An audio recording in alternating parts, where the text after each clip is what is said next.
پاکستان میں امن و امان کی فضا تقریباً 20 سال سے بہتر ہے تو یہ ان شہیدوں کے خون کا قرض ہے جو عرض وطن اور ہم پاکستانیوں کی جان کے تحفظ کے لیے جانوں کا نذرانہ پیش کر رہے ہیں، مگر اب بھی ملک کو دہشت گردی سے مکمل چھٹکارا نہیں مل سکا ہے۔ خیبر پختونخوا میں ضلع خیبر اور میران شاہ اور بلوچستان کے ضلع کچھ میں پچھلے ایک ہفتے کے دوران دہشت گردوں نے خود کش دھماکے سمیت 3 حملے کیے، جن میں فوج کے 2 افسران 31 سال کے میجر ثاقب حسین اور 33 سال کے میجر عبداللہ شاہ سمیت سیکورٹی فورسز کے 8 اہلکاروں نے جام شہادت نوش کیا۔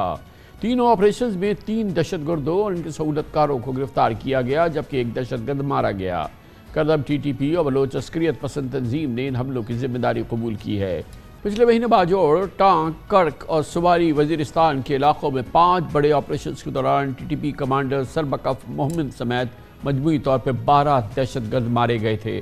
حالیہ واقعات سے صرف 2 روز قبل عید کے پہلے دن بلوچستان میں چمن کی ڈسٹرکٹ جیل سے دہشت گردی سمیت سنگین جرائم میں ملوث 17 ملزمان جیل توڑ کر فرار ہوئے تھے۔ ملزمان نے سیکیورٹی پہ مامور اہلکاروں سے رائفلیں چھین کر فائرنگ سے متعدد پولیس اہلکاروں کو زخمی بھی کیا تھا۔ حالات کی سطح ظریفی یہ ہے کہ پاکستان خطے میں دہشت گردی کا سب سے بڑا شکار ملک ہے، مگر دہشت گردی کے الزامات کا بڑا نشانہ بھی پاکستان ہی ہے۔ 2 ہفتے قبل واشنگٹن میں مودی بائیڈن ملاقات کے بعد جاری ہونے والے مشترکہ اعلامیہ میں سرحد پار دہشت گردی اور پراکسی گروپس کی مذمت کرتے ہوئے پاکستان پر الزام لگایا گیا تھا کہ وہ یقینی بنائے کہ اس کی سرزمین دہشت گرد حملوں کے لیے استعمال نہ کی جائے۔ یہ اس ملک سے کہا جا رہا تھا جس پہ روزانہ دہشت گرد حملے ہو رہے ہیں۔ پاکستان میں دہشت گردی کی نئی یہ فضا، نئے حملے، ان پر بات کریں گے۔ ہمیں جوائن کر رہے ہیں جناب عامر رانا، سیکیورٹی امور کے ماہر بھی ہیں، کالم نویس بھی ہیں۔ بہت بہت شکریہ عامر رانا صاحب۔ یہ بتائیے گا کہ ظاہر ہے کہ جو پہلے والی جو دہشت گردی کی ہم نے ایک بدترین ماحول دیکھا ہے 2000 کی دہائی میں، وہ والی کیفیت اس انداز کی تو ابھی ہم نہیں دیکھ رہے ہیں، مگر پھر بھی کسی صورت میں بھی کوئی دن، کوئی شاید دن نہیں جاتا جب کہیں نہ کہیں سے کسی دہشت گرد حملے کی خبر نہ آئے۔ جی بالکل، خبریں تو آ رہی ہیں، لیکن اس میں بھی خاصا اتار چڑھاؤ دیکھنے میں آتا رہتا ہے۔ جنوری فیبرری تک تو خاصے ان حملوں میں تیزی تھی، لیکن اس کے بعد سے بلوچستان ہو یا قبائلی اضلاع ہو کے پی کے، ان میں کمی آئی ہے، لیکن رجحانات چینج ہوتے رہتے ہیں، ٹرینڈ چینج ہو رہے ہیں۔ جو خوفناک ایک ٹرینڈ ہے یا اس سے نیا ٹرینڈ کہ ٹی ٹی پی نے ایکسپینڈ کیا ہے کچھ ایریاز کے اندر۔ آپ کے علم کے اندر ہے کہ شرانی اور یوگ کے اندر جو پروٹیسٹ چل رہا تھا، وہاں پہ سیکورٹی فورسز کے لوگوں کو ٹی ٹی پی نے نشانہ بنایا، تو ان کے لواحقین جو پروٹیسٹ کر رہے تھے، تو بڑا انڈیکیشن ہے کہ انہوں نے اپنی آپریشنل بیس کو تھوڑا سا بڑھایا ہے۔ تو یہ تو فائٹ بہت آگے چلے گی، یہ جنگ ابھی چلے گی کچھ عرصہ، لیکن یہ ہے کہ یہ ابھی صورتحال خاصی بلوچستان کے کانٹیکس کے اندر چینج ہوئی ہے۔ آپ کے علم کے اندر ہے کہ ابھی ایران، پاکستان اور چائنا کے ایک ٹرائی لیٹرل ڈائلاگ ہوا ہے بیجنگ میں، اس سے خاصی امید پیدا ہوئی ہے کہ کم از کم جو ایران کی سرحد کے قریب علاقے ہیں وہاں پہ دہشت گردی کم ہوگی، اس کے اثرات واضح نظر آئیں گے۔ اسی طریقے سے کوشش پاکستان کی چائنا کے ساتھ بھی اور اپنے بائی لیٹرلی بھی کوشش تو افغانستان کے ساتھ بھی جاری ہے کہ کسی طریقے سے اس مسئلے کو حل کیا جائے۔ اچھا، اس دوران عامر رانا صاحب ہم نے یہ دیکھا ہے کہ ظاہر ہے کہ حملے ہو رہے ہیں، لیکن جو دہشت گردوں کے بڑے جو بہت ہی سرغنہ، بہت ہی وانٹڈ قسم کے لوگ ہیں، وہ بھی مارے گئے ہیں، چاہے کسی بھی حالات میں وہ مارے گئے ہوں، افغانستان میں کسی بھی طرح سے ان کی موت ہوئی ہو، لیکن بہت ہی کلیدی لوگ جو ہیں وہ بہرحال ان کی موت ہوئی ہے۔ جی بالکل ہے، اگر اس کو تقابل کریں اگر 2020 سے پہلے سے، تو اس کے مقابلے میں تو پاکستانی سیکیورٹی فورسز کا پلڑا بھاری نظر آئے گا۔ اگر آپ اس کو موازنہ کرنا چاہتے ہیں نقصان کا دشمن کے، تو خاصا نقصان ان کو ہوا ہے اور ان کے بڑے اہم لیڈرشپ ماری گئی ہے۔ اور عامر رانا صاحب، اس میں خاص طور پہ ہم نے دیکھا کہ جو مین لینڈ پاکستان میں بڑے حملے ہوئے، یعنی کہ کراچی میں جو پولیس ہیڈ آفس پہ ایک حملہ ہوا، ایک جو مسجد میں حملہ ہوا تھا پولیس لائنز پشاور میں، ان کے تمام لوگوں کو پہچانا گیا، ان کو گھیرا گیا، ان کو مارا گیا اور بالکل ان کو جہنم رسید کیا گیا۔ یہ بھی جو ہے جو بڑے مین لینڈ پہ حملے ہوئے ہیں قبائلی علاقوں میں، جو سابقہ قبائلی علاقے ہیں یا بلوچستان کے علاقوں کے علاوہ، ان کی بڑی جوابی کارروائی بھی ہماری بہت زبردست رہی ہے۔ دیکھیے اس میں تو بڑی اچھی کوارڈینیشن ہے، اور یہ ایک بہت ہی عرصے کے بعد ڈیولپ ہوئی ہے۔ سی ٹی ڈیز بڑا اچھا پرفارم کر رہی ہیں، پنجاب ہو، خواہ وہ سندھ کی ہو، کچھ مسائل ہیں کے پی کی سی ٹی ڈی کے اندر، اچھی کوارڈینیشن ہے۔ اسی کا نتیجہ ہے کہ ہم جس طرح سے تھریٹ آ رہی ہے، جتنا اس کا اسکیل ہونا چاہیے، اس کو بڑا رسپانس بڑا اچھا ہے۔ لیکن پھر بھی جیسے میں نے ذکر کیا کہ کچھ نئے ایریاز کے اندر پینیٹریشن کا مطلب ہے کہ وہاں پہ ہمیں اپنا رسپانس کو ویجیلنس لیول کو بڑھانا پڑے گا، اور خاص طور کے اوپر جو دہشت گرد تنظیمیں ہیں وہ اپنے نت نئے طریقے جو اختیار کرتی ہیں۔ آپ کے علم کے اندر ہے کہ بی ایل اے نے خواتین کا استعمال شروع کیا سوسائڈ بامر کے طور کے اوپر۔ یہ ایک بڑا حساس معاملہ ہے سیکورٹی فورسز کے لیے بھی، اس طرح کے حملوں کو روکنے کے لیے بھی۔ تو یہ آن گوئنگ وار ہے، اس کے اندر جس طریقے سے دشمن اپنے پنترے بدلتا ہے، اسی طریقے سے سیکورٹی فورسز کو بھی جو ہے وہ اپنا رسپانس جو ہے ایوالو کرنا پڑتا ہے۔ اور ابھی تک کا رسپانس اگر ہم ان کی جو سیف ہیونز ہیں عامر رانا صاحب، جو کہ موسٹلی افغانستان کے اندر ہی ہیں، وہاں پر کیا مطلب ان کی جو فیسیلیٹیشن تھی یا جو ان کے لیے جن کو ہم کہہ رہے ہیں سیف ہیونز تھے، اس پر افغان حکومت کا رسپانس کیا ہے؟ اور وہ کیا کوئی ایسی ایکٹیویٹی ہے افغان حکومت کی جانب سے جس سے کہ ان گروہوں کی حوصلہ شکنی ہو، یا ان کو وہ اس انداز کی سہولت نہ ملے جو کہ عموماً ہم سمجھ رہے ہیں کہ مل رہی تھی ان کو؟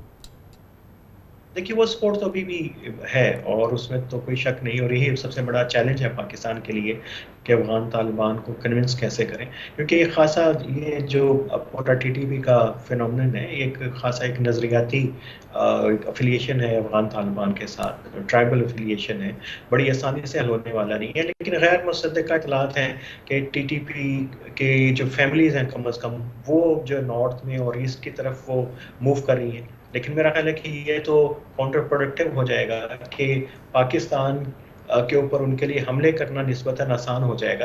ایک بہت ہی اہم سفارتی کوششوں کے علاوہ انگیج کرنے کی ضرورت ہے ایکسٹینسولی افغانستان کو ڈائیلاگ میں، اور جو فورم ایک پاکستان، چائنا اور ازبکستان نے مل کے افغانستان کے کوارڈی لیٹرل، میرا خیال ہے کہ ٹرائی لیٹرل اور ملٹی لیٹرل دو فورمز بڑے افیکٹولی ہونے چاہیے، مسلسل بات چیت ہونی چاہیے، کیونکہ افغانستان کے جو سروائیول ہے، طالبان کی جو رجیم کی سروائیول ہے، وہ تو اس وقت پورے ہمسایہ ممالک کے اوپر ہی منحصر ہے۔ اور اگر وہ جو اس کی امیدیں تھیں کہ اس کو شاید مدد ملے گی مڈل ایسٹ سے یا ویسٹ سے، وہ تو اس کے امکانات کم سے کم ہوتے جا رہے ہیں۔ تو ابھی میرا خیال پریشر بڑھائیں گے تو یہ ٹی ٹی پی کا مسئلہ اور ای ٹی آئی ایم کا مسئلہ اور وہ آئی ایس کا مسئلہ اور سینٹرل ایشیا کے اندر جو حملے ہو رہے ہیں افغانستان سے، وہ سب کو مل کے کریں گے تو میرا خیال ہے کہ کنڈیوسیو انوائرمنٹ بن سکتی ہے دہشت گردی کے خلاف اس پورے ریجن کے۔ اور اب پاکستان اس پالیسی کو تو بالکل ختم کر چکا ہے نا، جس میں کہ نیگوسیٹڈ انگیجمنٹ تھی کچھ طالبان کے گروہوں کے ساتھ، گروپس کے ساتھ، وہ کام تو بالکل ختم ہو گیا، بات چیت وغیرہ تو نہیں ہے، اب ٹٹ فار ٹیٹ ہے۔ دیکھیے وہ جو بات چیت تھی اس کا دائرہ بالکل الگ تھا، اس میں تھا کہ آپ ان کو کیا آفر کر سکتے ہیں اور وہ آپ کو کیا آفر کر سکتے ہیں۔ اگر کہیں پہ بات ہو رہی ہے وہ شاید اس سطح کی شاید نہ ہو، وہ ٹیکٹیکل لیول کی ہو، رہائی سے متعلق، ری لوکیشن سے متعلق، یہ کوئی اس طرح کا نہیں ہے جس طرح کے معاہدے ماضی کے اندر ہوتے رہے۔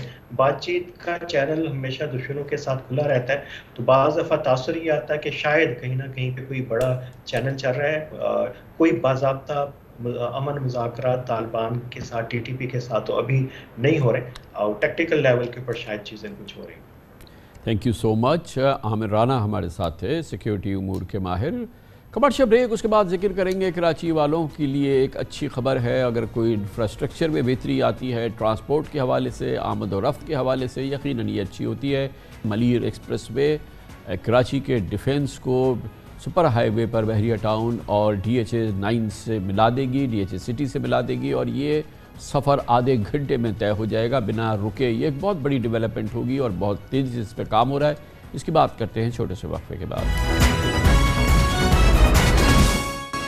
کراچی والے ٹرانسپورٹ اور آمد و رفت انفراسٹرکچر کے حوالے سے متمنی ہے، خوشی کا اظہار ہے، انتظار ہے اور بہت شدید انتظار ہے کہ ایک مدت کے بعد ملیر ایکسپریس وے جو تعمیر ہو رہی ہے اس کی صورت میں ایک نیا راستہ بن جائے گا جو ملیر ایکسپریس وے کو ڈی ایچ اے فیز 8 سے سپر ہائی وے پہ قائم نئی بستیاں بحریہ ٹاؤن اور ڈی ایچ اے سٹی سے جوڑ دے گا، اور اس طرح سے ڈی ایچ اے سٹی بحریہ ٹاؤن قیوم آباد تک کا سفر 1.5 گھنٹے سے کم ہو کے صرف 30 منٹ کا رہ جائے گا اور بلا ٹوک یہ ٹریفک چلے گا۔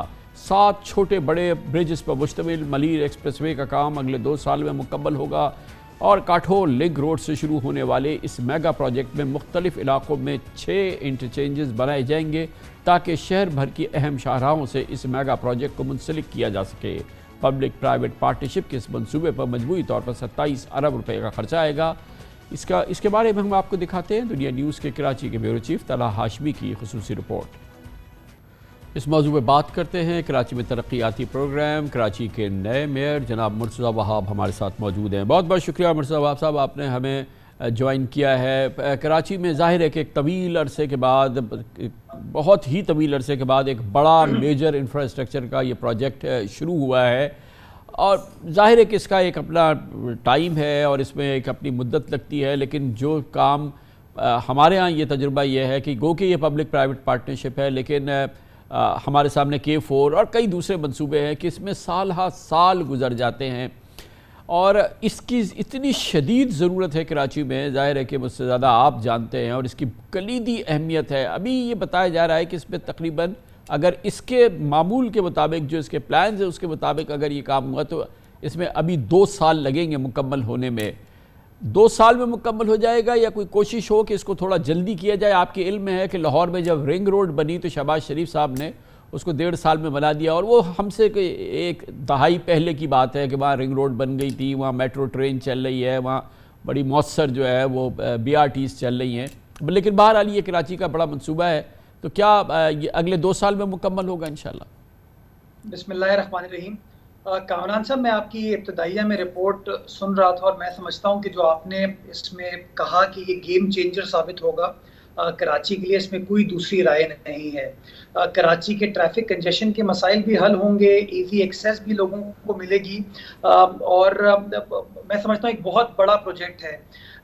میں انشاءاللہ یہ آپ کو اس بات کی یقین دہانی کراتا ہوں کہ ٹارگٹ ہمارا یہ ہے کہ بیفور ٹائم لائن اس پروجیکٹ کو کمپلیٹ کیا جائے گا، اور آج سے 2 سال نہیں لیکن انشاءاللہ پوری کوشش یہ ہے کہ 2 سال کے اندر اس پروجیکٹ کو مکمل کر لیا جائے۔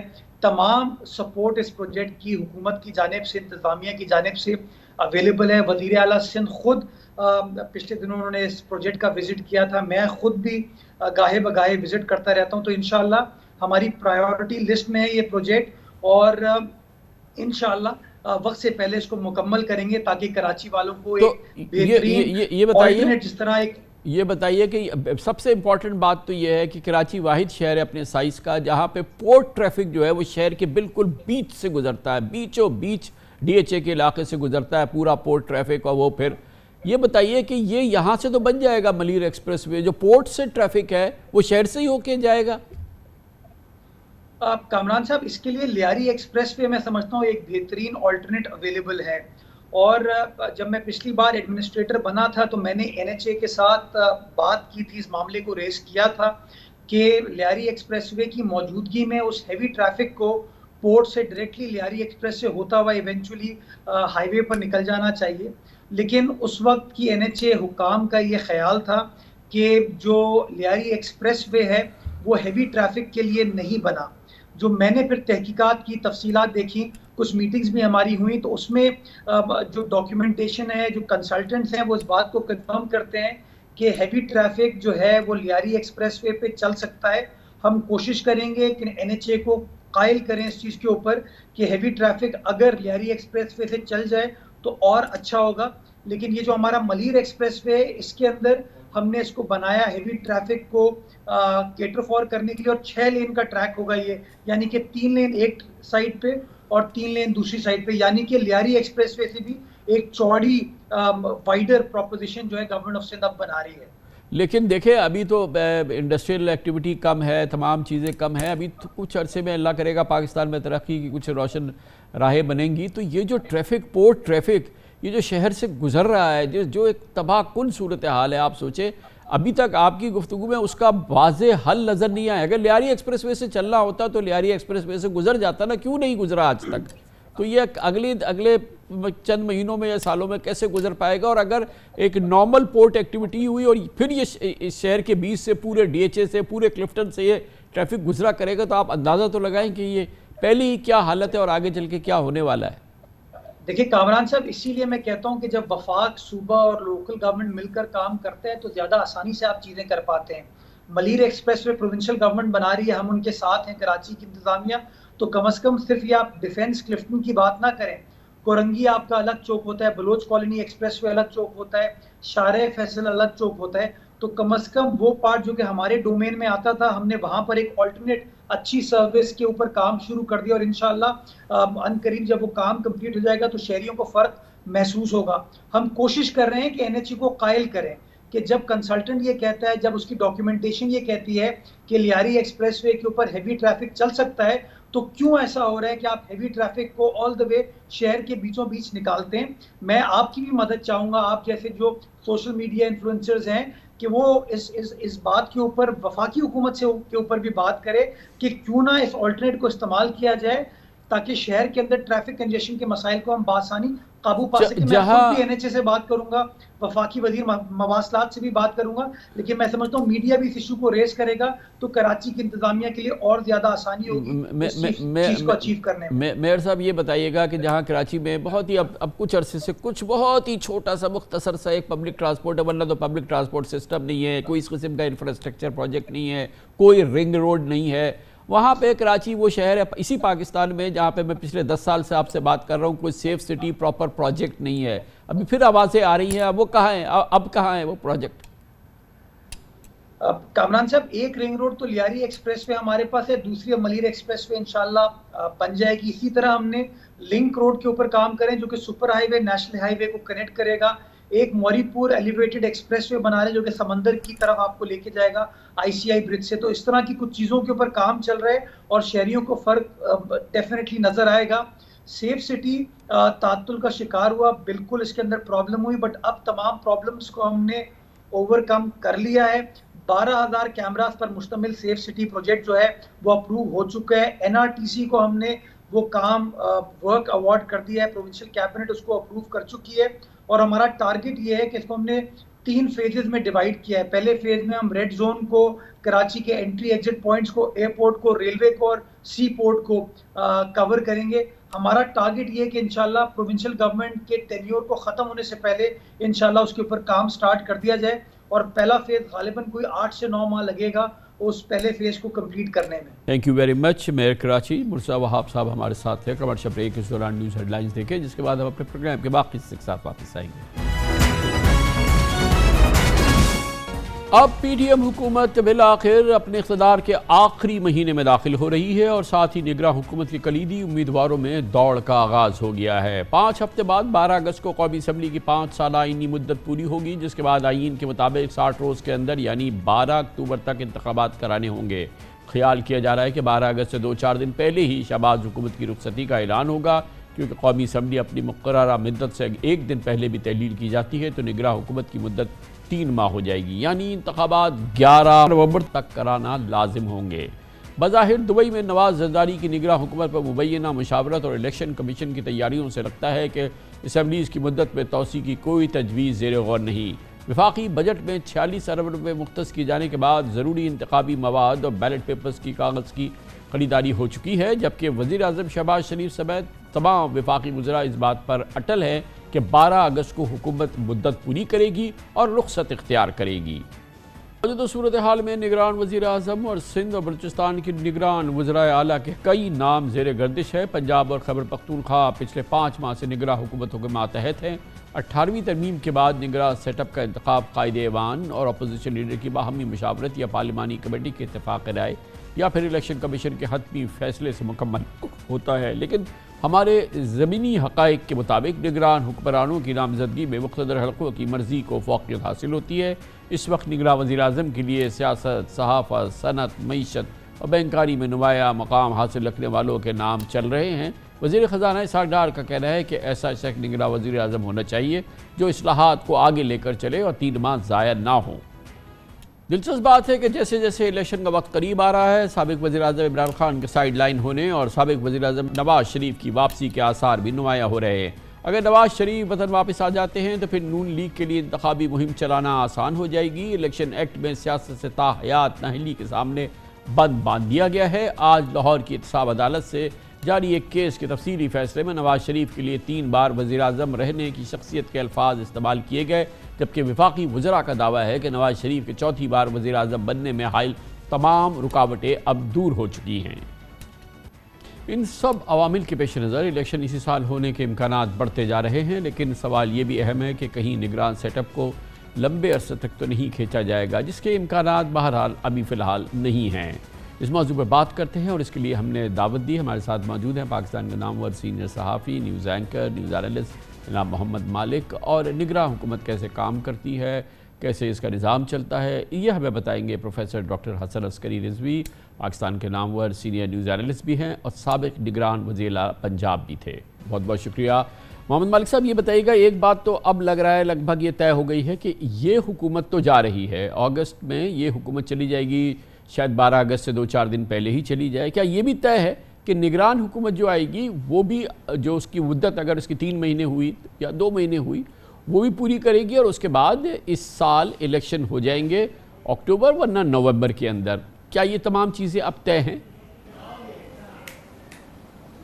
کامران صاحب، بڑی سیدھی سی بات ہے، کاغذوں پہ تو سب کچھ طے ہے، پرائم منسٹر کا نام ابھی طے نہیں ہے۔ یہ زیادہ جو نام چل رہے ہیں لوگوں نے خود ہی چلوائے ہوئے ہیں، اور یہ نام فائنلی نواز شریف اور راول پنڈی کے درمیان میں طے ہوگا، اس میں کوئی ڈاؤٹ نہیں ہونی چاہیے۔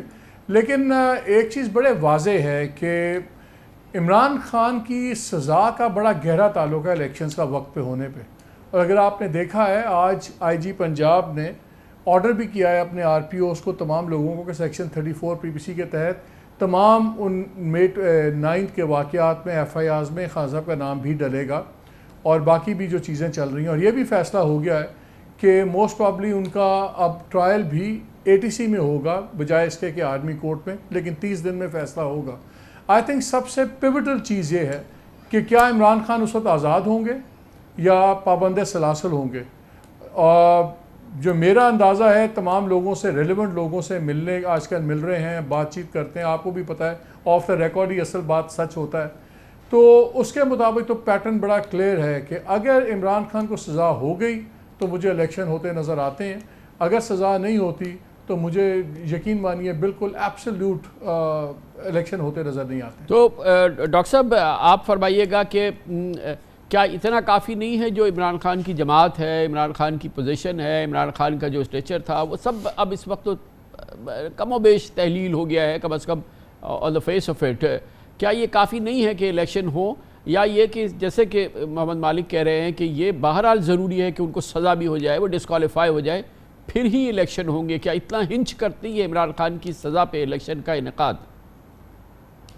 دیکھیں، اس سٹیج پہ یہ کہنا مشکل ہے کہ الیکشن اپنے مقررہ وقت پر، یعنی جو 60 ڈیز یا 90 ڈیز کے اندر ہو سکیں گے، کیونکہ اس وقت کوشش یہ ہوگی کہ پازیٹیو ریزلٹس جو ڈومیننٹ ہمارے فورسز ہیں وہ پازیٹیو ریزلٹس چاہیں گی، اور اگر عمران خان آزاد ہیں اور عمران خان الیکشن میں حصہ لیتے ہیں تو اس سے مسائل پیدا ہو سکتے ہیں۔ تو ہمارا اپنا اندازہ یہ ہے کہ ابھی تو ہمیں پتہ نہیں ہے، اگست کے مڈل میں ہمیں پتہ لگے گا کہ کیا نیشنل اسمبلی کی لائف 1 سال کے لیے ایکسٹینڈ کیا جائے گا یا کوئی اور طریقہ کار اختیار کیا جائے گا۔ دیکھ لیجئے کہ آئین میں بڑا واضح طور پر تھا کہ صوبوں کے الیکشن جو تھے، 2 صوبوں کے جو الیکشن ہونے تھے وہ 90 ڈیز کے اندر ہونے تھے، لیکن نہیں ہوئے، آئین کی خلاف ورزی ہوئی، لیکن اس کا کوئی ایفیکٹ نہیں ہوا۔ تو اس لیے جو یہ ایک غیر یقینی کی صورتحال اس روایت سے قائم ہوئی ہے یہ غیر یقینی صورتحال اس وقت تک قائم رہے گی جب تک حتمی طور پر انتخابات کا اعلان نہیں ہو جاتا۔ تو مالک صاحب یہ جو پوزیشن ہے جو ابھی ڈاکٹر رضوی بتا رہے تھے، اس میں تو ایک بات ان کے وہ تو اس بات کی بھی گنجائش چھوڑ رہے ہیں کہ یہ گورنمنٹ بھی یہی گورنمنٹ چلتی رہے اور یہ اسمبلیز جو ہیں یہ بعد از قیاس 100% نہیں ہے کہ اس کو 1 سال کی ایکسٹینشن دے دی جائے، مگر کیا واقعی آپ کا بھی تاثر یہ ہے کہ اسی کی جو ایکسٹینشن ہو سکتی ہے، یا یہ کہ جیسے ایک عام تاثر یہ کہ اگر بڑھنی ہوئی اور اگر نظام کو چل نہیں ہوا تو وہ کیئر ٹیکر کے ذریعے آگے چلے گا، نہ کہ اس حکومت کے تحت؟ کامران اب یہ دیکھیے کہ لا بھی چینج ہوا ہے، جو پاورز الیکشن کمیشن کو چلی گئی ہیں اب تاریخ دینے کی سب کچھ، تو اس میں 1-2 ماہ کھینچنا کوئی زیادہ بڑا مسئلہ ہوگا نہیں۔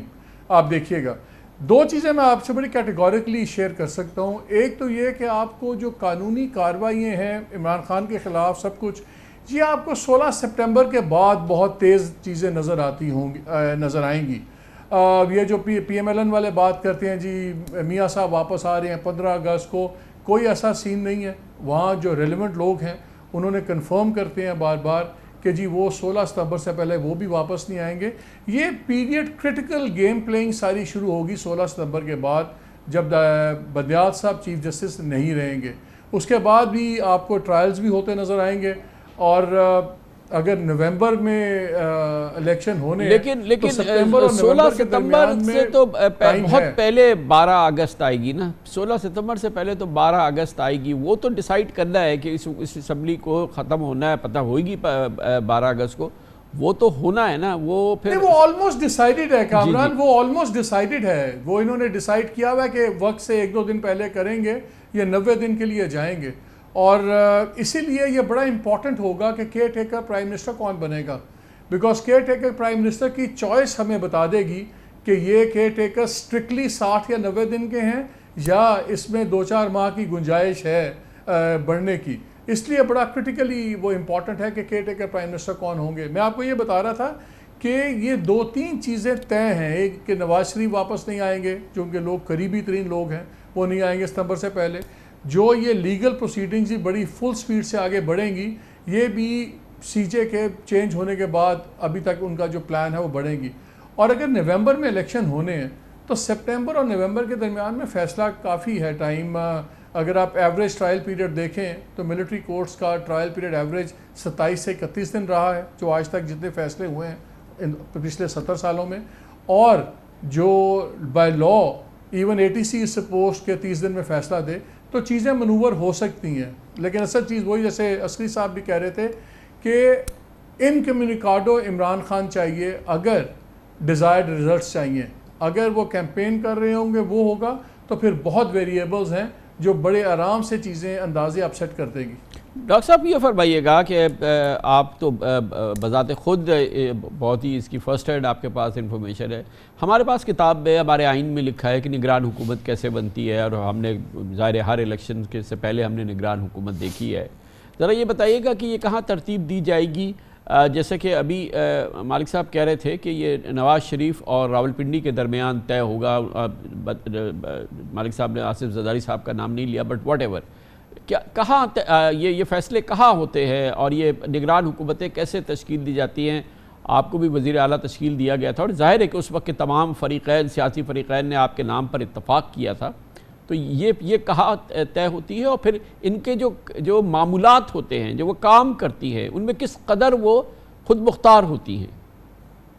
دیکھیے، ایک تو آئین کے اندر واضح طریقہ لکھا ہوا ہے جو آپ کہہ لیجیے آفیشیل پروسیجرز ہے، لیکن اس کے ساتھ ایک پالیٹکس بھی چلتی ہے، یعنی پارٹیاں خود بھی بندے ڈھونڈتی ہیں اور لوگ خود بھی لابی کرتے ہیں، اور اس کے علاوہ پاکستان کی جو سیاست میں جو کی ڈیسیجنز ہوتے ہیں اس میں اسٹیبلشمنٹ کی رائے بھی شامل ہوتی ہے، تو اگرچہ آفیشلی وہ اس کا حصہ نہیں ہوتی، لیکن ایک کنسلٹیٹو پروسیس ہے جو اس سلیکشن کے گرد گھومتا ہے، اور جو نام سب کو ایکسیپٹیبل ہوتا ہے وہی نام بالآخر اس عہدے پر فائز ہو جاتا ہے۔ جہاں تک کارکردگی کا تعلق ہے، دیکھیے جو الیکشن ایکٹ 2017 ہے اس کا چیپٹر 14 سیکشن 230 میں بڑا واضح طور پر یہ بتایا گیا ہے کہ کیئر ٹیکر چاہے فیڈرل لیول پہ ہو یا پروونشل لیول پہ ہو،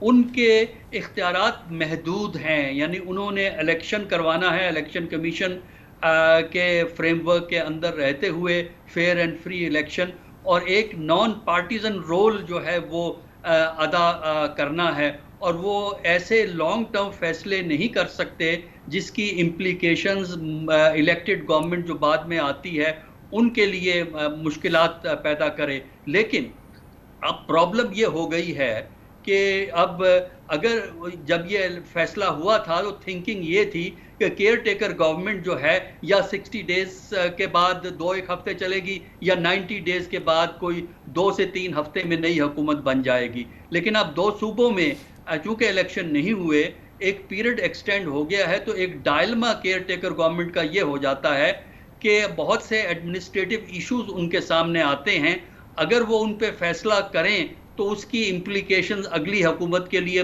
ہو جاتی ہیں، لیکن اگر فیصلہ نہ کریں تو پھر ایڈمنسٹریشن کو نقصان پہنچتا ہے۔ تو یہ جو پیریڈ ایکسٹینڈ ہوا ہے اس کی وجہ سے یہ ڈائلما پیدا ہوا ہے، otherwise non partisan limited scope کی یہ گورنمنٹس ہوتی ہیں۔ تو مالک صاحب ایک چیز تو ہماری گفتگو میں اور عام پاکستان کے میں جو آج گفتگو ہے اس میں یہ چیز ہے کہ عمران خان پوری قوت سے، پی ٹی آئی پوری قوت سے تو الیکشن میں نہیں ہوگی، وہ 2013-2018 والے عمران خان اور پی ٹی آئی تو خیر نہیں ہوگی۔ لائنز ڈرا ہو گئی ہیں کہ الیکشن کس کس کے درمیان ہوگا۔ 3 بڑے ہمارے سامنے اس وقت فریق ہیں، ایک نون لیگ ہے، ایک پیپلز پارٹی ہے، ایک آئی پی پی ہے، تو یہ لائنز کلیئر کٹ ڈرا ہو گئی ہیں کہ کس کس کے درمیان ہوگا اور کتنی شدت کا مقابلہ ہوگا؟ میرا خیال ہے خان صاحب آپ نے بہت الیکشنز کور کیے ہیں، آپ کو بھی نظر آ رہا ہے کہ یہی کولیشن گورنمنٹ ہوگی، گیو اور ٹیک اے فیو سیٹس اوپر نیچے۔ جو پلان ہے انڈیپینڈنٹس ایک تعداد میں زیادہ آ جائیں گے اور بعد میں وہ الیکشن میں آزاد ہوں گے، بعد میں مقید ہو جائیں گے جس جماعت کے ساتھ بھی کرنا ہوگا۔ سو یہ ہوچ پوچ ابھی ایسے ہی چلے گا، اور جو کلیئر ہے وہ یہ ہے کہ باقی اللہ کے کام ہے کیا ہوتا ہے کیا نہیں ہوتا، لیکن یہ کلیئر ہے اگر انسانوں کی بس کی بات ہے تو نہ عمران خان ہوں گے نہ پی ٹی آئی کو کہ کہیں بھی اقتدار میں آنے دیا جائے گا۔ ابھی آپ جی بی میں دیکھ لیں، گلگت بلتستان میں کیا ہو رہا ہے، 32 سیٹیں ہیں، 33 ہیں، ایک ویکنٹ ہے، 32 سیٹیں ہیں، 21 اس میں سے پی ٹی آئی کی ہیں، اس میں بھی الیکشن میں بھی 10 دن پڑ گئے ہیں، اور نظر یہ آ رہا ہے کہ وہاں پہ گورنمنٹ نہیں بنے گی پی ٹی آئی کی۔ تو یہ آپ کو بڑا ایک سیمپل مل جائے گا آنے والے دنوں کا۔ اور جہاں تک آپ نے وہ بات کی تھی کہ انٹرم پرائم منسٹر، کاغذوں میں تو راجہ ریاض اور شہباز شریف نے فیصلہ کرنا ہے، لیکن آپ مجھے خود ہی بتا دیں کیا یہ فیصلہ ان دونوں نے کرنا ہے یا کوئی اور کرے گا؟ جی یقیناً۔ تو ڈاکٹر رضوی صاحب یہ جو ابھی صورتحال ہے اس وقت پاکستان میں، ایک عام تاثر یہ ہے کہ کہ ہماری سیاست میں، ہمارے ملک میں اس وقت جو بھی پچھلے 15 مہینے کے دوران ہوا ہے، عمران خان ایک ایریٹنٹ بن گئے تھے، پی ٹی آئی ایک ایریٹنٹ بن گیا تھا، وہ نیوٹرلائز ہو گیا ہے، مور اور لیس ہو رہا ہے، آہستہ آہستہ ہو جائے گا۔ مگر اس کے ساتھ ہی اب ہم دیکھ رہے ہیں کہ آئی ایم ایف پروگرام آ گیا ہے، اور وہ باقاعدہ، ہم تو ایک ریویو کی بات کر رہے تھے، ہمیں تو 9 مہینے کا پروگرام مل گیا، اور ایک ایسا لگتا ہے کہ اکنامک سٹیبلٹی کا کہیں سے آغاز ہو رہا ہے۔ تو ایک اوور آل اگر اکنامک سٹیبلٹی، پولیٹیکل سٹیبلٹی، اور ایسے فریق جیسے کہ مالک صاحب کہہ رہے تھے کہ مخلوط حکومت، تو یہ تو پاکستان کے لیے آئندہ چند سال جو ہیں وہ کچھ بہتر نظر آتے ہیں۔ تاثر یا خام خیالی ہے، یا یہ کہ اس میں آپ کو حقیقت نظر آتی ہے؟ دیکھیے اس وقت تو ایسا لگتا ہے کہ جو پاکستان کی سیاست میں غیر یقینی کی جو صورتحال ہے، اور آپس میں سیاسی جماعتوں کی چپکلش جو ہے، جو کہ جمہوری پرنسپلز کو اکثر وائلیٹ کرتی ہے، یہ رجحانات چلتے رہیں گے۔ بہتر تو یہی ہوگا کہ جو گورنمنٹ بنے وہ فوری جلد سے جلد الیکشن کروا کے کوئی ریگولر گورنمنٹ آ سکے، کیونکہ کیئر ٹیکر گورنمنٹ جو ہے وہ کریٹیکل ڈیسیجن نہیں لے سکتی جو اس وقت پاکستان کی اقتصادیات کو بہتر کرنے کے لیے لینے کی ضرورت ہے۔ لیکن جو بعد میں حکومت، الیکٹڈ حکومت آئے گی، اس میں اس وقت جو ہمیں نظر آ رہا ہے کہ کوئی سٹرونگ سٹیبل گورنمنٹ اس وقت ہمیں نظر نہیں آ رہی، بلکہ مختلف پارٹیاں جو ہیں سیٹیں تقسیم ہوں گی، اور اس کے بعد کولیشن گورنمنٹ بنے گی، اور کولیشن گورنمنٹ جو ایک کمزور گورنمنٹ ہوگی، اور وہ چیلنجز جو اقتصادیات کو بہتر کرنے کے لیے مالک صاحب ایک سوال، اسٹرانگ اسٹیبل گورنمنٹ چاہیے. Got it. مالک صاحب یہ بتائیے گا کہ نواز شریف صاحب آپ کو نظر آ رہے ہیں. نواز شریف نظر آنے سے مطلب یہ نہیں ہے کہ سیاست میں نظر آ رہے ہیں، سپٹمبر کے بعد وہ ہوں گے، الیکشن میں وہ ہوں گے، تو نون لیگ اپنا الیکشن میں جتنی بھی ورتھ ہے اس کی آ جائے گی سامنے، پھر کولیشن گورنمنٹ ٹائپ جو چیز بنے گی، تو نواز شریف صاحب کینڈیڈیٹ ہوں گے پرائم منسٹر کے، اور شہباز شریف صاحب پھر بیک سیٹ پہ یا شاید نظر ہی نہ آئیں. اگر نواز شریف صاحب ہوں گے تو اب کہاں شہباز شریف دوبارہ پنجاب کے وزیر اعلیٰ بننا چاہیں گے؟ نہیں اس پہ ابھی فیصلہ نہیں ہوا. مجھے تو ابھی شہباز شریف ہی لگتا ہے کنٹینیو کریں گے کہ جو حالات ہیں. لیکن میں ایک چیز رسپیکٹفلی عسکری صاحب سے تھوڑا سا ڈفر کرتا ہوں. کولیشن کے لیے ضروری یہ ہوتا ہے کامران کہ گلو کیا ہے، جوڑنے والی چیز کیا ہے.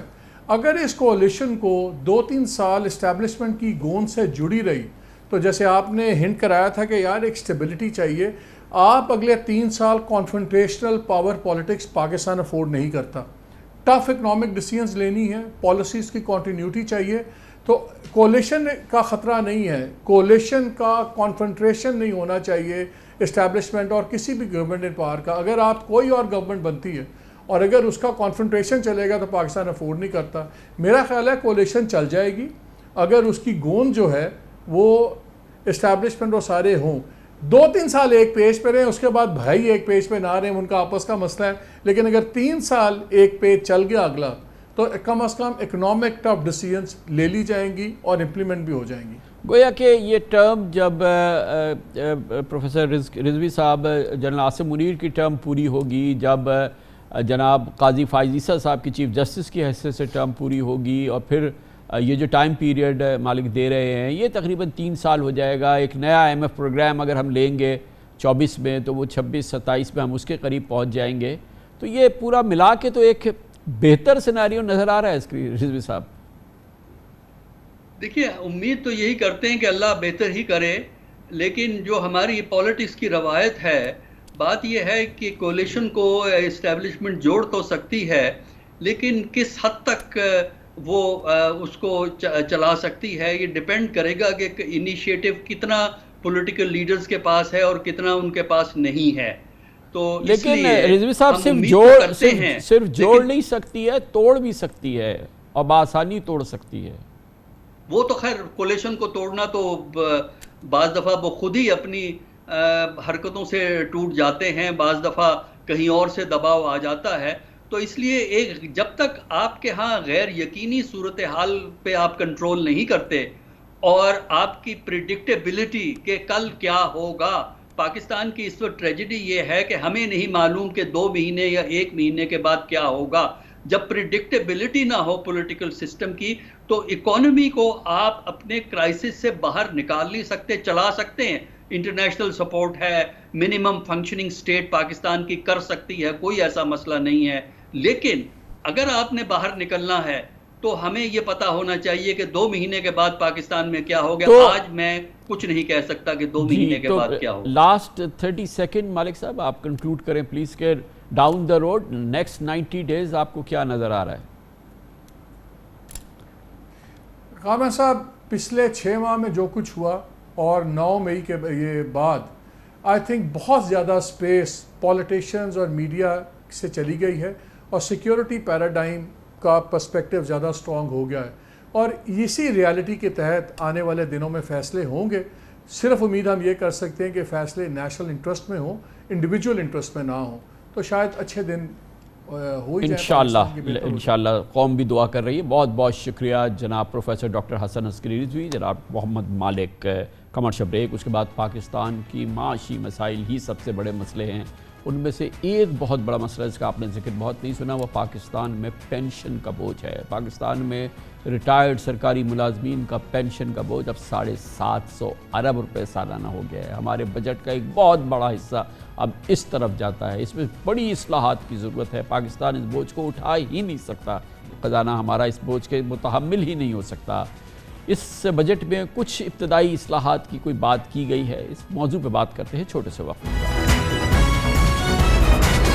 پاکستان کے معاشی حالات ملک کی ٹیکس آمدن کی پائی جوڑنے کے متقاضی ہیں۔ 1-1 روپے کی بچت سے معیشت کو سہارا مل سکتا ہے، لیکن ریٹائرڈ سرکاری ملازمین کی پینشن قومی خزانے پر پہاڑ بن کر ٹوٹ رہی ہے۔ بے شمار لوگ تو بیک وقت کئی اداروں سے پینشن لے رہے ہیں۔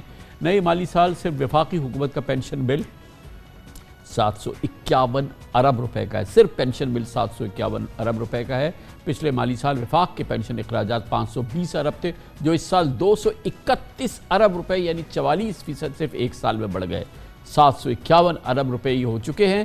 وفاقی حکومت کے ملازمین کی سالانہ پینشن کے تخمینے میں 563 ارب روپے یعنی تقریباً 3/4 حصہ ریٹائرڈ فوجی افسران اور اہلکاروں کی پینشن ہے، جبکہ 128 ارب روپے یعنی 25% سول ملازمین کی پینشن بنتی ہے۔ بلا شبہ بعد از ریٹائرمنٹ مالی فوائد ہی سرکاری ملازمت کو پرکشش بناتے ہیں۔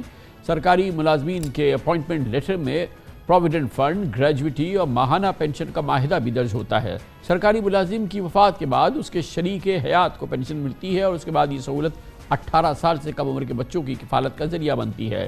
لیکن یہ بھی حقیقت ہے کہ پچھلے 12 سالوں میں صرف وفاق کے پینشن اخراجات میں 500% اضافہ ہوا ہے اور بہت جلد قومی خزانہ اس بوجھ کو اٹھانے کے قابل نہیں رہے گا اور کسی صورت نہیں رہے گا۔ تاہم دیر آید درست آید، اس کے مصداق اب وفاقی حکومت نے پینشن اصلاحات کی جانب پہلا ایک مختصر قدم اٹھایا ہے۔ وفاقی بجٹ کے فائنانس بل کے تحت گریڈ 17 سے گریڈ 22 تک کے افسران ایک سے زائد پینشن کی صورت میں ایک پینشن وصول کر سکیں گے۔ یہ پہلے کیوں نہیں ہوا تھا کوئی نہیں بتا سکتا، جبکہ پینشنرز کے شریک حیات کے انتقال کے بعد پسماندگان کے لیے 10 سال کی مدت مقرر کی گئی ہے۔ تاہم ساتھ ہی شہباز حکومت نے مالی سال کے بجٹ میں پینشن میں 17.5% اضافہ کر دیا۔ یقیناً بجٹ پر ناکافی پینشن اصلاحات سے کام نہیں چلے گا، اس کے لیے جامع اصلاحات کی ضرورت ہے۔ مثال کے طور پر محکمہ ڈاک کے کل بجٹ کا 34% پینشن کی ادائیگی ہے، جبکہ پاکستان ریلوے کا سالانہ تقریباً 40 ارب روپے صرف پینشن ہے۔ یہ رقم ریلوے کے موجودہ ملازمین کی سالانہ تنخواہ سے زیادہ ہے۔ اس لیے ضروری ہے کہ ایسی اسٹرکچرل ریفارمز کی جائیں کہ قومی خزانے پہ کم سے کم بوجھ ڈالا جائے یا اس کو کسی صورت سے مینج کیا جائے، اور یہ نہیں کیا گیا تو یقیناً ایک وقت ایسا آئے گا کہ پاکستان کا محکمہ خزانہ اور یا پاکستان کا خزانہ ہاتھ اٹھا دے گا، کیونکہ یہ بوجھ اب اٹھایا نہیں جا سکتا۔ اس پر مزید بات کرتے ہیں معاشی امور کے ایکسپرٹ، بزنس امور کے ایکسپرٹ فاروق ترمذی ہمارے ساتھ ہیں نیو یارک سٹی سے۔ بہت بہت شکریہ فاروق ترمذی صاحب۔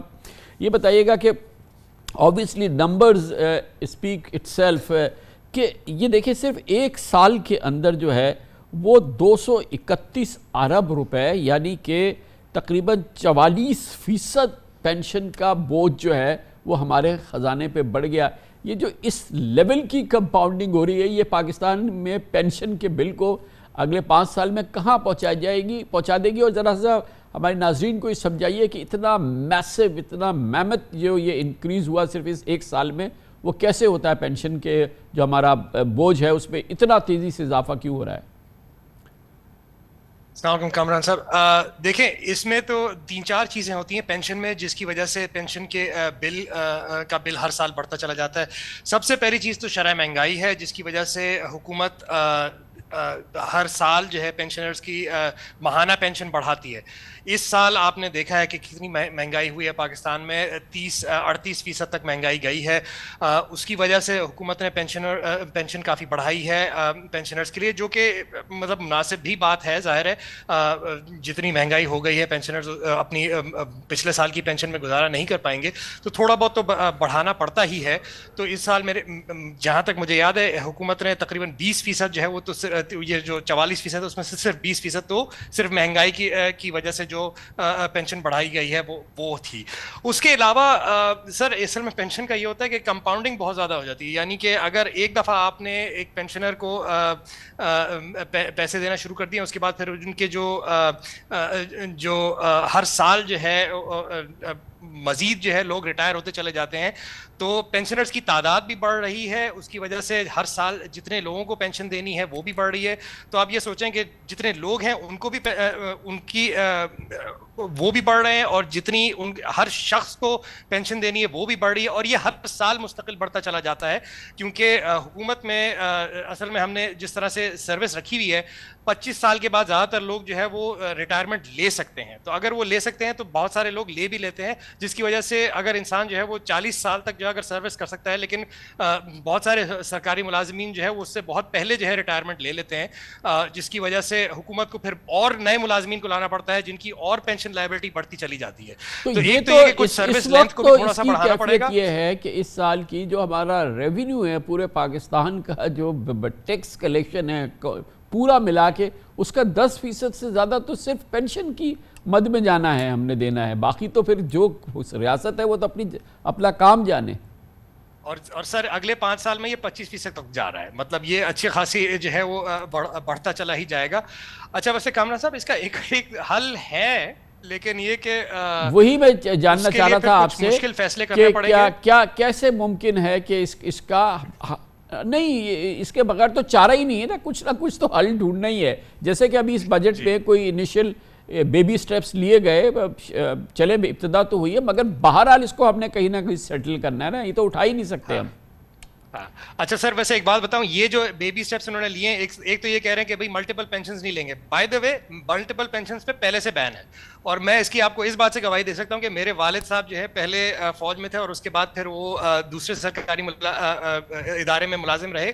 ان کی ایلیجبلٹی دونوں پینشنز کی بنتی تھی، لیکن ان کو پھر حکومت نے جب وہ ریٹائر ہوئے تو حکومت نے کہا کہ آپ صرف ایک پینشن لے سکتے ہیں، تو اس لیے انہوں نے ایک ہی پینشن لی. تو اگر لوگ 2-2 3-3 پینشنز لے رہے تھے تو وہ ایگزسٹنگ رولز کے خلاف ورزی پہلے ہی سے کر رہے ہیں. تو یہ جو نیا رول انہوں نے بنایا یہ اصل میں نیا رول ہے ہی نہیں. یہ اس کی پہلے جو ہے وہ اس کے اوپر امپلیمنٹ کیوں نہیں کیا جا رہا تھا، اس پہ سوال اٹھانا چاہیے.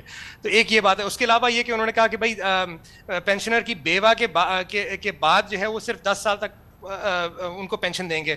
میں آپ کو یہ بتا سکتا ہوں کہ اوسط جو ہے پینشنر کی بیوہ کی وفات کے بعد تقریباً 5 سال جو ہے وہ پینشن دی جاتی ہے. اور حکومت جو ہے وہ اوسطاً اس وقت پاکستان میں اگر کسی شخص نے 30 سال کی سروس کی ہے تو اس کے بعد 42 سال اوسطاً پینشن پے کی جاتی ہے. 30 سال کی سروس پہ 42 سال پینشن دی جاتی ہے. ٹھیک ہے، تو 42 سال میں سے اگر آپ نے 5 سال کی مد جو ہے وہ کم کر دی، اور ویسے زیادہ تر تو میرے خیال میں اس کا کوئی زیادہ فرق پڑے گا بھی نہیں، کیونکہ زیادہ تر لوگ جو ہے وہ بیوہ کے انتقال کے بعد جو ہے وہ بہت ہی کم رہ جاتے ہیں ایسے لوگ جن کو پھر بھی پینشن مل رہی ہوتی ہے.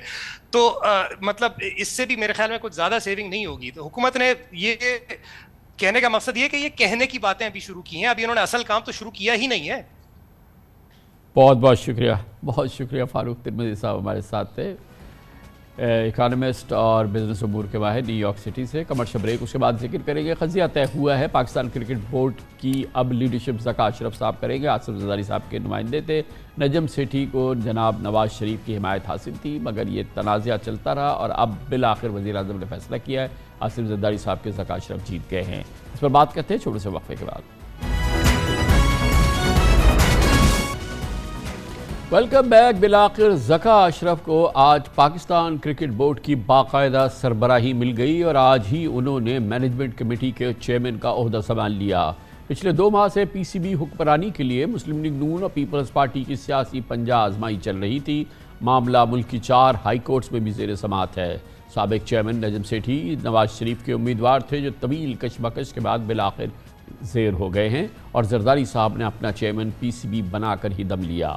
وفاقی وزارت بین الصوبائی رابطہ کے نوٹیفیکیشن کے مطابق کل وفاقی کابینہ کی منظوری سے ذکا اشرف کی سربراہی میں پی سی بی کی نئی 10 رکنی مینجمنٹ کمیٹی تشکیل دے دی گئی، جس کی مدت 4 ماہ ہوگی. Committee chairman P C B کا جلد الیکشن کرائے گی اور ڈومیسٹک کرکٹ اسٹرکچر کی بحالی بورڈ آف گورننس کی منظوری دے گی. کرکٹ بورڈ میں نئی انتظامیہ کے آتے ہی اکھاڑ پچھاڑ کا سلسلہ شروع ہو گیا ہے. نجم سیٹھی کے انتہائی قریبی ساتھی اور چیف سلیکٹر ہارون رشید آج فارغ کر دیے گئے. آج نیشنل کرکٹ اکیڈمی لاہور میں پی سی بی مینجمنٹ کمیٹی کا پہلا اجلاس ذکا اشرف کی سربراہی میں ہوا. خبروں کے مطابق ذکا اشرف نے کہا کہ ہم چاہتے ہیں کہ نجم سیٹھی کو باعزت طریقے سے ہماری خواہش تھی کہ ہم انہیں باعزت طریقے سے الوداع کرتے. اس سلسلے میں پیغام بھی بھجوایا تھا. دراصل 7 ماہ قبل جناب شہباز شریف کی حکومت نے پی سی بی کا آئین معطل کر کے سابق چیئرمین رمیز راجہ کو عہدے سے ہٹایا تھا اور ایڈ ہاک کمیٹی بنا کر نجم سیٹھی کو پی سی بی کا عبوری سربراہ بنا دیا تھا اور انہی کی ایڈ ہاک مدت میں 2 ماہ کی ایکسٹینشن بھی دے دی تھی. ایکسٹینشن مکمل ہونے پر نجم سیٹھی کی از خود علیحدگی کے باوجود مسلم لیگ نون نجم سیٹھی کو چیئرمین پاکستان کرکٹ بورڈ برقرار رکھنا چاہتی تھی، جبکہ Pakistan Peoples party P C be کے لیے ذکا اشرف کے نام پر ڈٹی ہوئی تھی، اور پھر ایسا ہی ہوا. بہرحال یہ ایک قضیہ تھا جو طے ہو گیا ہے اور اس کے ساتھ ہی پاکستان کرکٹ بورڈ میں ایک نئے سربراہ کا، جو کہ ذکا اشراف صاحب اس سے پہلے بھی رہ چکے ہیں پاکستان کرکٹ بورڈ کے سربراہ، ان کا ایک نیا دور کا آغاز ہو گیا ہے۔ اس موضوع پہ بات کرتے ہیں، ہمارے ساتھ موجود ہے پاکستان میں کرکٹ سپورٹس امور کے ممتاز اور معروف سینئر ترین صحافیوں میں سے ایک مرزا اقبال بیگ۔ بہت بہت شکریہ اقبال بیگ صاحب، آپ نے ہمیں جوائن کیا ہے۔ کیا ہم کہہ سکتے ہیں کہ فی الحال تو کم از کم کرکٹ بورڈ میں جو ایک بھوچال کسی کیفیت تھی ہم پچھلے چند ماہ سے دیکھ رہے تھے، وہ طے ہو گئی ہے؟ ذکا اشرف صاحب آج سے وہ باقاعدہ انہوں نے نظام سنبھال لیا ہے، اور نجم سیٹھی صاحب خاموشی سے لندن میں اب خاموش ہو گئے ہیں بالکل۔ اصل مسئلہ کامران صاحب عدالتوں کا ہے کہ ایک طرف ذکا اشرف کی راہ میں کچھ ایسے عناصر رکاوٹ بنے ہوئے ہیں کہ جن کی دکان بند ہو گئی تھی، جو نہیں چاہتے تھے کہ پاکستان کرکٹ جو ہے وہ بہتری کی راہ کی طرف گامزن ہو۔ یہی وجہ ہے کہ جب ذکا اشرف کا اعلان ہوا کہ وہ چیئرمین کے امیدوار ہے تو مختلف عدالتوں میں کیسز چلے گئے، Balochistan high court, Peshawar high court, Islamabad high court, Lahore high court. Lahore high court نے تو اسٹے خارج کر دیا، لیکن وہ عناصر اب بھی نہیں بیٹھے ہیں۔ اگر آپ یہ کہیں کہ اسٹیبلٹی آ گئی ہے تو میں اتفاق نہیں کروں گا، کیونکہ وہ لوگ جو سازشی عناصر جن کی دکانیں بند ہو گئی تو وہ نہیں چاہتے کہ ذکا اشرف جو ہے وہ آگے کی طرف آئے۔ لیکن اب ذکا اشرف کے ساتھ جو کمیٹی آئی ہے، اس کمیٹی کے حوالے سے بھی لوگ تحفظات کا اظہار کر رہے ہیں۔ ذکا صاحب بڑے نفیس آدمی ہے، 1 سال 7 مہینے تک انہوں نے پاکستان کرکٹ بورڈ کے چیئرمین کی حیثیت سے فرائض سر انجام دیے تھے۔ پھر نجم سیٹھی اور ان کی جو ہے عدالتی جنگ شروع ہو گئی تھی، لیکن اب انہیں موقع ملا ہے تو اس موقع کا وہ فائدہ اٹھاتے ہوئے ابھی 4 مہینے ہیں کامران صاحب، اور بعض لوگ یہ بھی کہہ رہے ہیں کہ جو ہے عبوری حکومت آنے والی ہے، الیکشن ہوں گے تو کیا صورتحال ہوگی، کیا ذکا صاحب آئندہ بنیں گے یا نہیں بنیں گے، بہت ساری چیزیں۔ لیکن میری ذاتی رائے میں ابھی کیا خبریں کیا ہیں بیگ صاحب، اقبال بیگ صاحب، خبریں کیا ہیں کہ نجم سیٹھی صاحب اب کس موڈ میں ہیں؟ کیا ابھی بھی ان کی خواہش ہے کہ یہ پوزیشن ان کو ہی ملے، جس میں کہ ظاہر ہے کہ ان کا دور بڑا متنازع رہا ہے، لیکن کیا اب بھی ان کی خواہش ہے کہ 4 مہینے کے بعد یہ عمل جب اپنے دوسرے مرحلے میں داخل ہو تو وہ پھر تازہ دم ہو کے سامنے آئیں گے؟ جی کامران صاحب، وہ اس وقت انتظار کر رہے ہیں کہ وہ صرف اس چکر میں ہے کہ اگر عبوری حکومت آ جاتی ہے تو پھر اس کے بعد ذکا اشرف صاحب کا مستقبل کیا ہوگا۔ نجم سیٹھی صاحب پر امید ہے، ان کے 2-4 ایسے ہواری ہیں جو انہیں سپورٹ کر رہے ہیں، لیکن بظاہر لگتا ہے نجم سیٹھی صاحب 3 مرتبہ پی سی بی کے چیئرمین کے عہدے پر فائز ہے، لیکن بظاہر ایسا لگتا ہے کہ اب ان کی باری ختم ہو گئی۔ پھر یہ خبریں گشت کرنے لگ گئی کہ سیٹھی صاحب شاید نگراں وزیر اعظم ہو، وہ خبریں بھی دم توڑ گئی۔ پھر یہ خبریں آنے لگی کہ شاید وہ نگراں وزیر اعظم، وہ خبریں بھی دم توڑ گئی۔ لیکن ان کی خواہش ہے کہ پاکستان کرکٹ بورڈ کی سربراہی حاصل کی جائے۔ مگر ظاہر ہے کہ اقبال بیگ صاحب خواہشیں تو ہو سکتی ہیں، مگر ہزاروں خواہشیں ایسی کہ ہر خواہش پہ دم نکلے۔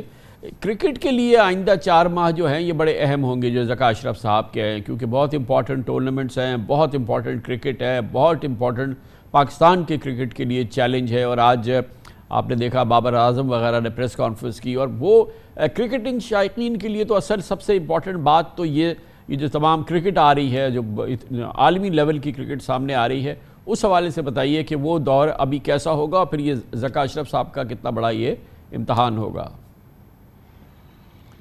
بالکل کامران صاحب، آپ نے صحیح کہا، ذکا اشرف صاحب کے لیے بڑا چیلنجنگ ٹائم ہوگا یہ 4 ماہ کا پیریڈ۔ سیٹھی صاحب ایک ڈیل کرتے گئے کہ ہائیبریڈ ماڈل پاکستان کو ایشیا کپ کے صرف 4 میچز ملے، جس میں پاکستان کا ایک نیپال سے میچ شامل ہے، باقی 9 میچز سری لنکا میں ہوں گے۔ لوگ کہتے ہیں ڈیل ہو گئی۔ پھر دوسرے احمد آباد میں آئی سی سی نے پاکستان کا میچ رکھ دیا، ورلڈ کپ کا پاکستان بمقابلہ بھارت 15 اکتوبر کو اس اسٹیڈیم میں 1,32,000 تماشائیوں کے بیٹھنے کی گنجائش ہے، نریندرا مودی اسٹیڈیم احمد آباد گجرات۔ اور پاکستان نجم سیٹھی صاحب نے اعتراض کیا، ان کے اعتراض کو ہوا میں اڑا دیا آئی سی سی نے۔ تو کیا ذکا اشرف صاحب جو آئی سی سی کا اجلاس ہو رہا ہے 10 جولائی سے ڈربن ساؤتھ افریقہ میں، کہاں کیا وہ اس پوائنٹ کو اٹھائیں گے؟ ایشیا کپ تو چلے سیٹھی صاحب نے اس پہ بات چیت کر لی اور اس پہ وہ ناکام ہو گئے، کیونکہ انہیں اپنی نشست بچانی تھی، اس لیے وہ ہائیبریڈ ماڈل پہ بھی تیار ہو گئے جس میں پاکستان کا صرف 1 میچ ہے۔ لیکن ذکا صاحب کے لیے بڑا چیلنجنگ ٹاسک ہے۔ اس 10 رکنی کمیٹی میں 3 لوگ ایسے ہیں جو مسلم لیگ نون کی سفارش پر آئے، اور 7 لوگ ایسے ہیں جو پاکستان پیپلز پارٹی کی سفارش پر آئے، اور کچھ لوگ ایسے ہیں، لوگ حیران ہیں کہ ذکا صاحب کیونکہ سمجھدار ایڈمنسٹریٹر ہے تو ان کو چاہیے تھا کچھ ٹیسٹ کرکٹرز کو بھی رکھتے۔ سیٹھی صاحب کی جو مینجمنٹ کمیٹی جی تھے، ہارون رشید تھے، ثنا میر تھی، وہ بعد میں ہٹ گئی، لیکن اس مینجمنٹ کمیٹی میں کوئی کرکٹر نہیں ہے۔ کوئی معروف کرکٹ ایڈمنسٹریٹر نہیں ہے، سارے شاٹ زکا اشرف صاحب کو کھیلنے پڑیں گے اور یہ اب ان کی انتظامی صلاحیتوں کا کڑا امتحان ثابت ہوگا۔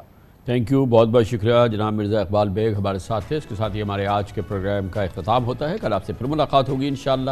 کل تک کے لیے کامران خان کو اجازت، اللہ حافظ و ناصر۔